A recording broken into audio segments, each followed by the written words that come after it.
Habariako.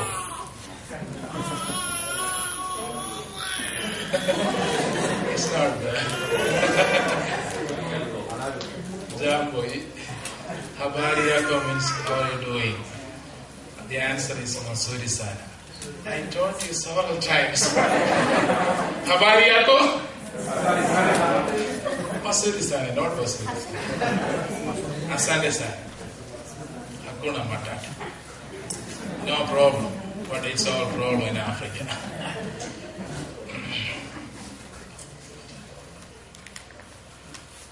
I thank the Lord for this opportunity that God has given me and my family to be here to stand before you with His Word. So I was here a couple of times. That was not on a Sunday. That was those two occasions. I was on my way to Africa. I got here on a transit going on to Africa. So this morning I'm so excited to be here to see your lovely faces, beautiful faces. You all are looking very, very great this morning. So I'm also excited to see your lovely faces. And another thing, I'm excited. God willing, brother already mentioned, Thursday I'm traveling to Africa. So I'll be in Kenya Friday. And after spending a week in my first workplace, then I'll be heading to Malawi. So I'll be in the place I love to be. So I'm really excited. So this morning, what a beautiful song we heard. Near my God to thee. That's a beautiful life. Getting close to Him. Having an encounter with Him. Isn't that beautiful? Jacob had an encounter. He had several encounters. But we are going to look into that Peniel encounter, or incident we call it. That changed his whole life. Jacob is one of my favorite characters in the Old Testament. You can guess who is my favorite character in the New Testament. Peter. A similar temperamental character. And God can use anybody. And when we think about the life of Jacob, we can understand. He is a changed character. He is a changed man after this incident. And his name is changed.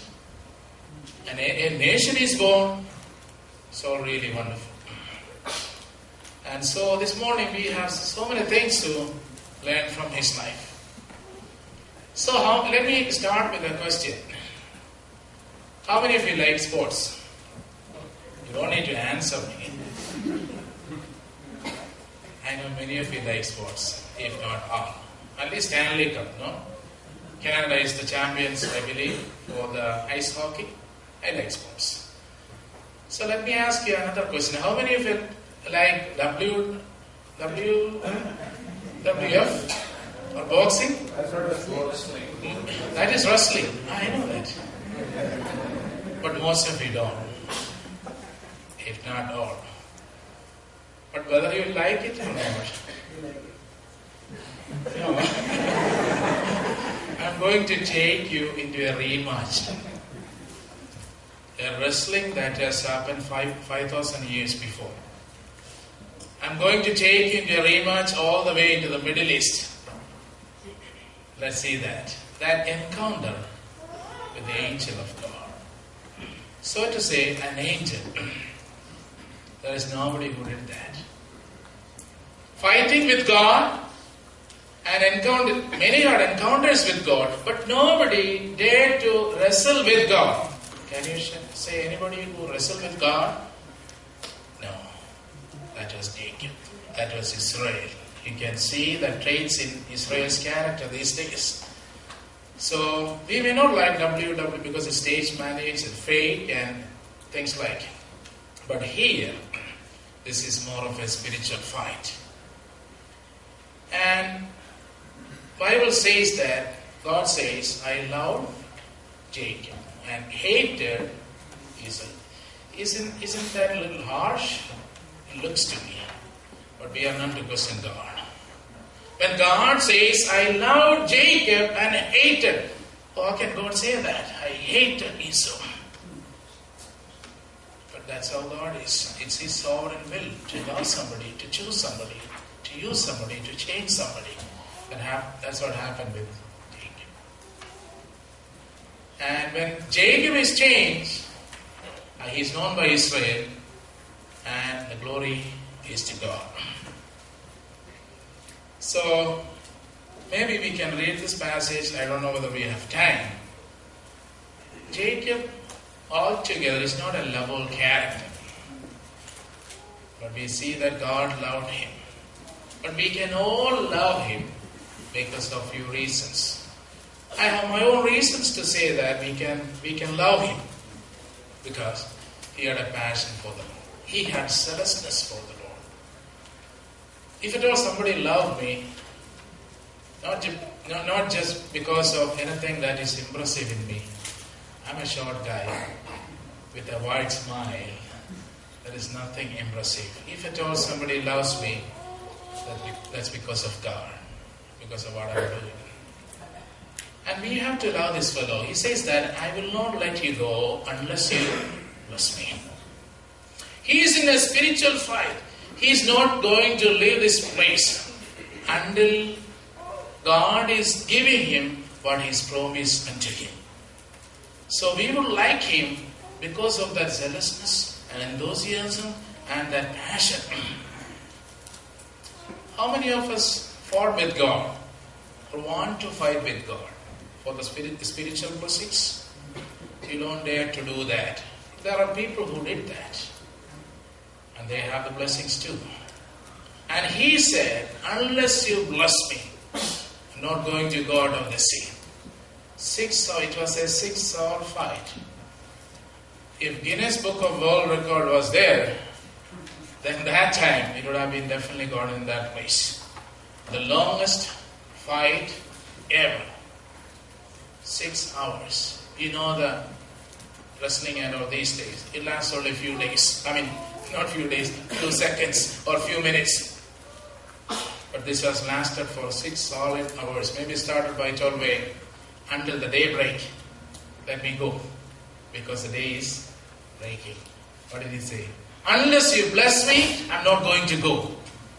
It is possible even today. If you wait on the Lord, if you ask God for the spiritual blessing, spiritual guidance, spiritual enablement, God is going to give you that. I'm a testimony to that.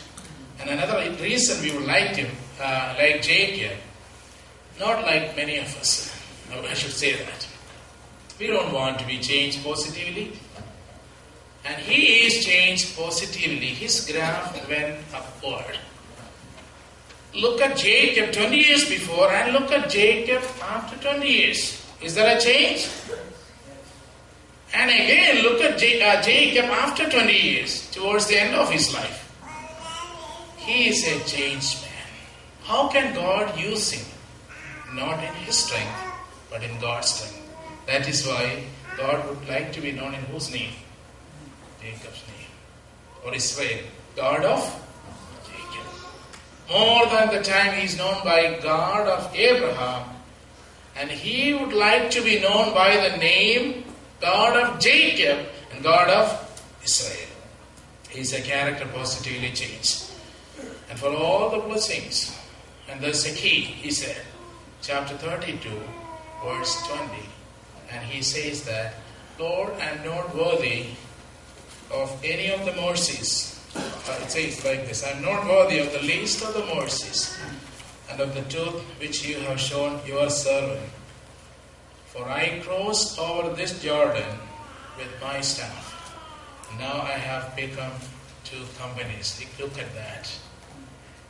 When you came to Canada, and I hear a lot of stories in North America, especially in America, hundreds of people came long back, 30 years, 40 years before, 45 years. When they came, they didn't have anything, walking through the snow, the language.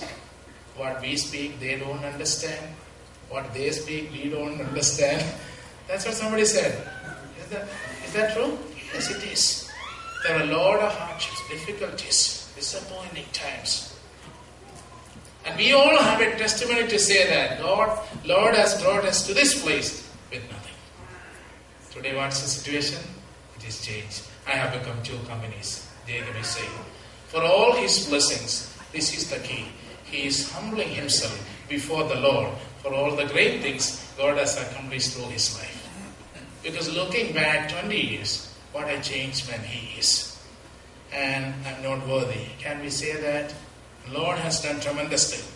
And in Jacob's life, there are 4 encounters. And 4 encounters are 4 messages. But I'm not going to. I'll finish before the time. Don't worry. But just I will touch and go. The first one is Bethany, chapter 28. And what happened? He got the blessings through treacherous means. We all know about that. He didn't want to do that, but it happened so because of his mother, Rebecca. And God wanted to bless him, but he did not wait upon the Lord for a better chance for him to bless Jacob. But it has happened in such a manner that he should go away from that place. Because Rebecca said, better my son, you go to your uncle's place. Why? Because that loving mother didn't want to see these 2 kids fighting and ending themselves. Finishing themselves. So better you go to Bethany. He's going. He's running away from the presence of the Lord. He's all alone. And he knows that God has blessed him. God has that, promises given to him. He's going to receive that. But he has a guilty conscience that whether the means I applied, right or wrong, still haunting him. As he's running in the middle of the night, we know that God did it to him. And reconfirm the promise. What did God say? I am the God of Abraham. And I am reconfirming the promise. Oh, what a great relief. I thought I am gone, I am lost, and God is not happy with me. And there you can see the ladder, angels coming down and going up. And he did not have anything, even a pillow. And he just had a stone to put as a pillow. And that much condition he was. But God reconfirmed, and God strengthened him, and God changed that place name, what? Luz, became Bethel. And ever since, that place is known as Bethel and God of Bethel, where God gave promises and covenants, reconfirming his promises to Jacob. And he said something to God. He thought that everything is lost. Because of time, I'm not daring to read chapter 28, few verses, but it's all there.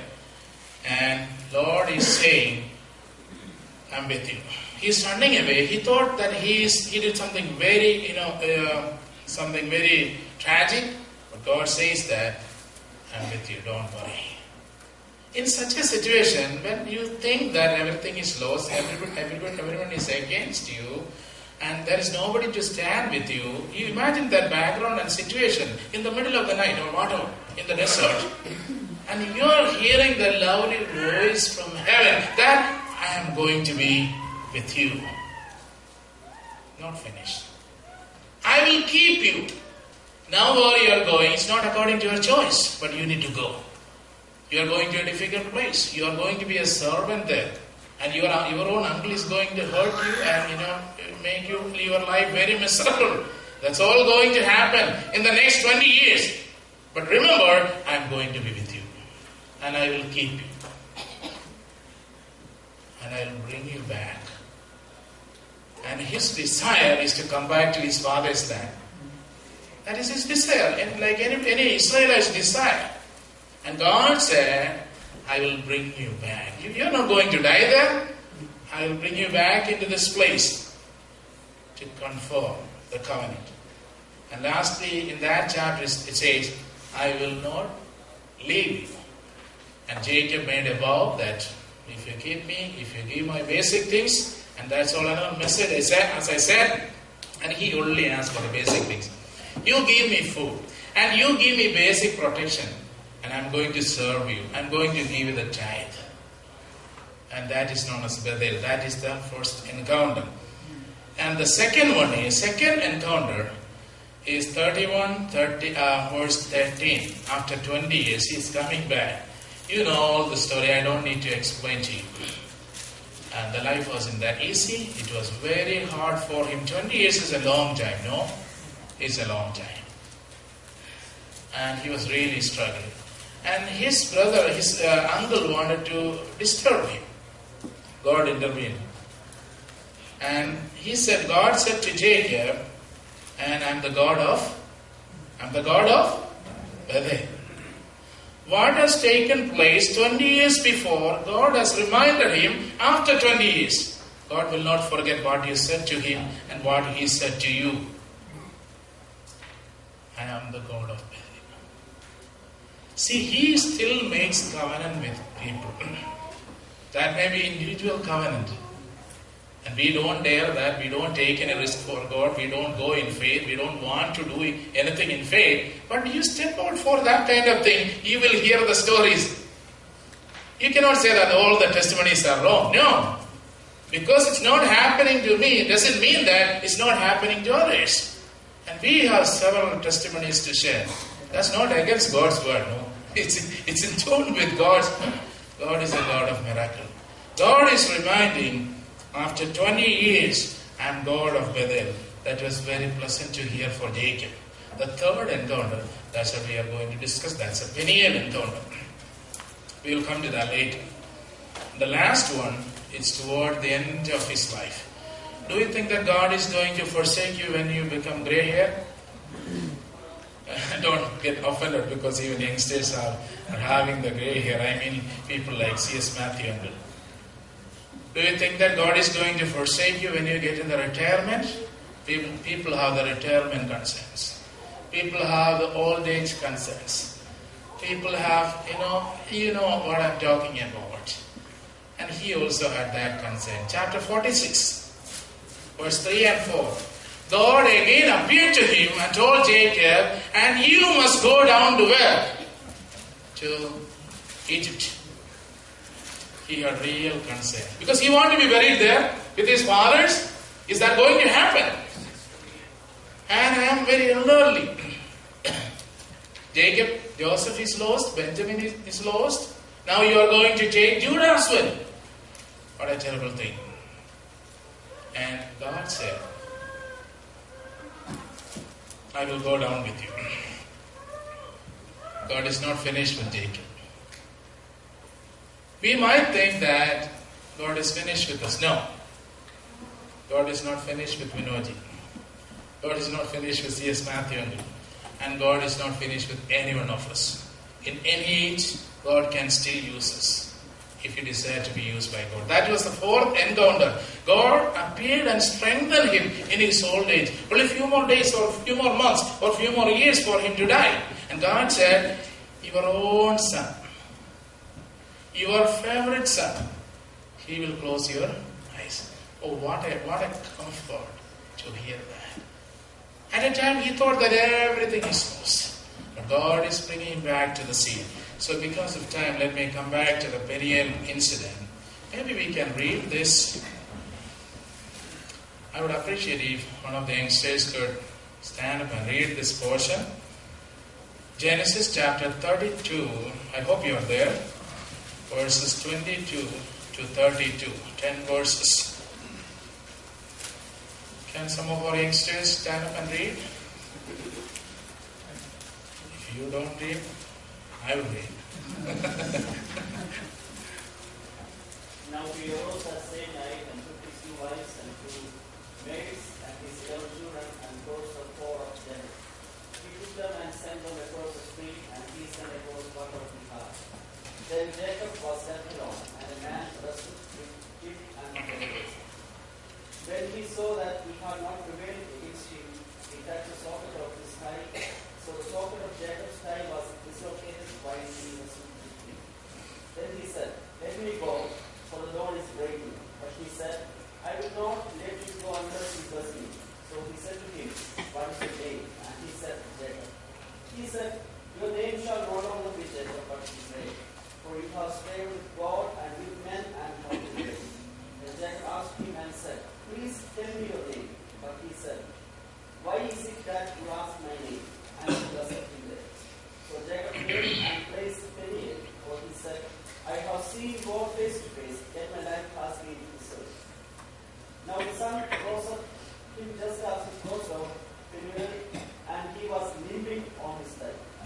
Thank you. So we read in verse 24, then Jacob was left alone, and a man wrestled with him until the breaking of the day. He was left alone. Imagine that situation. He passed this river, brook of Jordan 20 years before. This time, he is blessed with God and he became 2 companies and millions of dollars worth things he has got. He made them to cross over to the river Jabbok, brook Jabbok. And about midnight, maybe 12 a.m., he is left alone. Imagine that situation. And he is very much afraid. And when we are alone, when we are depressed, when we are sorrowful, when we are misunderstood, when we have the personal pains, that is the best time for God to speak to us.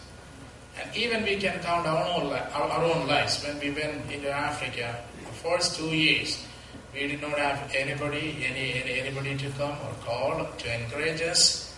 And looking back, we can say that those were the wonderful years on which the foundation is laid for the work in Africa. I rejoice in that. So when you are left alone, you may have several situations like that. You came into a new country and something has happened, something you never expected. And we all have different stories to tell, don't you? Yes. But remember, Jacob is left alone. But that's not the end of it. God wanted to talk to him directly. That is why he is left alone there. And God was seeking for this opportunity. So try to be alone sometimes so that God can speak to your heart. And God was looking for this scenario. God was looking for this situation that I want this man very lonely. Because if somebody is there, he can mess up with that thing. Because when he was fighting with his brother, Rebecca was there to help. When he had an issue with his uncle, who was there? Rachel was there to help. Somewhere, some point, somebody to help Jacob. But nothing of that thing should happen here. He should be all alone. He should be helpless, so that he must look into God's face and humble himself. That's what God wanted him to do. That's what exactly happened at Peniel during the midnight. And he was afraid. And don't you know that this is the best time to trust in God? When there is an issue, when you do not know how things will go. We have a story to tell, several stories. And 2 years before, we moved to the States on a family immigration because of the studies of the kids. Because there is no facility in Africa to go for the higher studies. My son is going to college now. And we decided that God guided us that, but we had little concern. Not big concern, because the God who guided us, provided us, took care of us, planted several churches, will continue to help us. But like anybody, we just had small concerns. But after 20 months, I can say that Lord is helping us to go back. Already I've been there 4 times, spending 7 months. I'm going this time for 1.5 months, taking my wife also once in a year. And many people asking, how is it happening? It's not just America, going from here to America or coming back, but a far distant place. Our desire was to be continually being in the use of Him. The passion, the motivation, the focus, the vision that God has given us shouldn't be lost. It hasn't given to many people. Since we went, God has another people also. God is using them. Thank God for that. Anyway, nothing to boast. It's all done by God. And you have a part in that. You have helped me. And the work there, that is what God's people can do. I really appreciate that. I have high regard for the people in Bethany Chapel. And the potential here is great. I really want to see a mission team coming at least for a 10-day visit. It's one of the easiest, even easier than me. From here to Addis Ababa, 15 hours. From there to 3.5 hours. You are done. You are in our mission center. So, that is just one of the stories. And we are not turned to do anything. Oh, some people are, now you have come to North America, now leaving everything in Africa. No! How can we leave Africa? That's in my heart. But Lord has a purpose of bringing us to America, not to have the American dream, the big fortunes there, but to focus on God. To challenge many youngsters, to challenge many who are desiring to be in the mission field. Is that wrong? It's not. So God is helping, that's what I just want to say. And you need to pray for my family. I'll share more of that in my later message. Anyway, it is time to trust in Him. Trust and obey, for there is no other way. To be happy in Jesus, trust and obey. We went by faith. We are still surviving by faith. God is doing it. That is wonderful. And His family is not with Him. See, anything happening, our family is always with us. They give us the moral support. And we know that you read about that. Let the family have their own privacy, and during these difficult times, we hear about that. Family is a great encouragement. But for him, Rachel and Leah, where are they? On the other side. They are wondering what is happening with this guy. He's a crazy guy. He must have ended up somewhere. They are thinking, they are worried. And everybody, all the servants, all the livestock on the other side. He is left alone this side. And family not with him for the moral support. Sometimes that can also happen when you are away. And he is how many years old? 97. He is not a young man like 20 years before. He has elderly concerns. And still he is a fighter. Though he is 97 years old. Imagine, he fought with the angel. And we read in the book of Hosea chapter 12 that he won over the fight. And he was left alone. And God, he wrestled with the angel of God. And he won over. And glory belongs to God. So when we are alone, that's the best time for God to work through, talk to us, encourage us, if we take it to our heart. That's important. And we see that Jacob wrestled with an angel. Let me ask you, usually when you meet an angel in the Bible, what do you see? Do they dare to fight with? They just bow down, isn't it? They just fall at their feet, and angels say, no, don't worship me. We know those stories. But this man, and how did he know that? Somebody asked me the question, how did he know that he wanted to fight with this angel of God? I don't know. He's such a man. You can see that in Israel. They will fight with anybody. Even with America, they don't care. One time, Benjamin Netanyahu said to Obama, if you are not going to do it, we will do it in our own way. They will do. They're God's people still, though they went away from God. And we can see that trait in the life of Jacob. He fought with. This is the longest fight ever. And he won. Hosea 12:4, we read that. And we can see Jacob's enthusiasm. And in the coming chapters, God is talking about him, not as Jacob. God is referring to him as Israel. Do we see that? Yes, Israel. His name is changed. And that is very important. So in this portion we see that when angel is dealing with him, he is asking the name. What is your name? Why did angel ask his name? Doesn't angel know his name? He knows his name. He is taking him back to 20 years. His name means supplanter, cheater, or whatever, deceiver. 20 years ago, what happened? He deceived his own brother. And his father asked him, Isaac, are you Jacob? Or are you Esau? Yes, I am. And he lied there 4 times. How did you get this meat very fast? Oh Lord, your God has brought this thing to me, so I got it very fast. He lied there. If you read that passage, you can understand that 4 times he lied. Those 4 lies costed him 5 years each. Do you see that? That's my interpretation. Anyway, those 4 lies have costed him 20 years, and each lie has costed 5 years. And God is taking him back to that scenario and asking his name. What is your name? Supplanter. And what is your name? Deceiver. I cannot bless you with this name. I cannot anymore deal with this person. So I'm going to change your name into Israel. That is wonderful. That's what happened there. And then this guy, crazy guy, is asking angel's name. In Kenya there's a rapper, his name is Nameless. Angels are nameless. Only two angels have got name. You know that, Gabriel and Michael. All others are nameless. What is the point of asking angels' name here? There is no use. But Jacob is that kind of character. He is quite a character, so to say.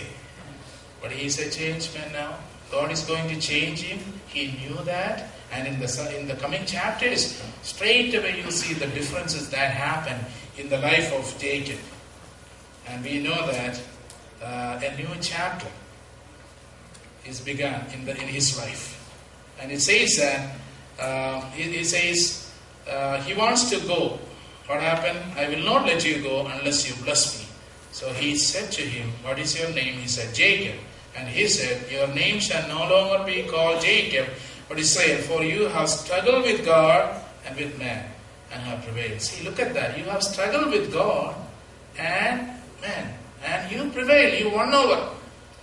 Did he won the fight? He won spiritually. He was defeated in his ego, and he was prevailed over his flesh. That way he won over. That is beautiful. Next verse we see that. Jacob asked, saying, tell me your name, I pray. And he said, why is it that you asked about my name? He blessed him there. So Jacob called the name of the place Bethany. For I have seen God face to face. My life is preserved. So it is then that he really, I don't know how this is survived. 6 hours. How was the fight? How did it look? He was pushing the angel of the Lord. Anyway, one thing is sure, he could not be defeated. And he was struggling with the angel of the Lord. And a solid 6 hours are passed. And I have seen now he is coming to the reality that, I am surviving. And sometimes, some of the things have happened in the past.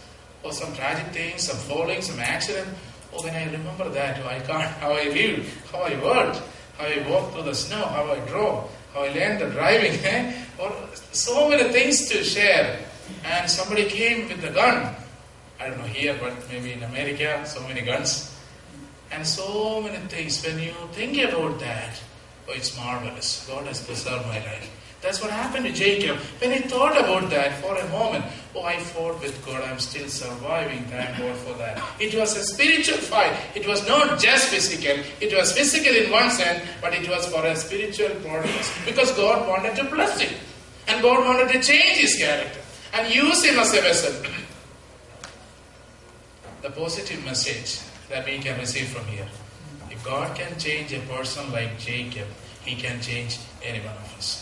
And he can change you and me. And God is still would like to be known in his name, God of Israel, God of Jacob. And if I ask you the question, and among the 4 patriarchal fathers, who is the worst? Who is better? That would be better to ask. How do you know? He has the heart of God. What about Joseph? There is no blemish we see. My point is, it is difficult to say Abraham or Joseph or even Isaac. Who is the better among those 4? But to my question, who is the worst among the 4? Jacob. No debate, no argument. But remember, God would like to be known in his name. That is his grace. That is his mercy. He forgot all the past. Brought him into a new chapter. A new day is dawned in his life. A new chapter began in his life. He is humble but not humiliated. And many times in our life, God humbles us. He gives us opportunities, but we are not learning. I don't like those kinds of people. Look at them 10 years before, it's still the same. Those days also gossiping, still gossiping. No change at all. I'm not blaming anybody. And not studying God's word, even now it's the same. No change in the message is giving. 10 years before, it's the same message. No liveliness in the message. God can change anybody for a better relationship with him if he desire to do so. That's what Jacob's life shows to us. And from here, if you read the next chapter, what you can understand, when he met with Esau, See, we know that time changes everything. Time changes that bitter heart and all. He thought that is still in his heart. Okay? What he did to his brother, he stole the birthright. Still that is in his heart. But Esau, God blessed him in his own way. And he said, he thought that as soon as Esau is going to meet him, he is going to kill him. And when he heard that Esau is coming, he did a wise thing to divide the flock into two. And when he is meeting his brother Esau, he is going down. How many times? How many times? 4 or 7? 7 times. Look at that man. Look at the change immediately happened to the life of Jacob. And previously he wouldn't do that. He wouldn't bow before anybody. But 7, not just 1 time, 7 times. And the brother is like, oh my brother, it's nice to see you after so many years. Anyway, they are the same blood. He said, change from there. And can you see that a nation is born? And that nation is irritating the whole world. Can you see that? This is the nation born out of Israel. Jacob, Israel. God has given me a chance to go there a couple of times to study and see the place. And so it's really amazing. If you spend money, you should spend for that. So visiting the places, how God worked through. And they are a thorn. And a nation is born, still active. It's very, 60 miles or 60 kilometers, that's all. But they are the talk of the town, the talk of the world. And nobody can beat them unless God beats them. And they are surrounded by the Gentile nations. They don't dare to attack them, directly. What a wonderful nation. And that is Israel. And Jacob, Laban tried to mess up with the life of Jacob. But God intervened. He was afraid then. And God said to Laban, don't mess up with this servant, my servant. So that's a lesson to each one. For those people whom God is working through, it is not easy to mess around with them. Because God is always on their side. It's a lesson for us. Laban, don't mess up with Jacob. It is not what you think. You cheated him. You have to give all what he has done for you for the last 20 years. And he got more blessings. And his life was a tremendous blessing to my life. Learning experience, growing in relationship with our Lord, loving Him, a passion for the Lord. And I believe that you are blessed by these thoughts. We'll close in prayer.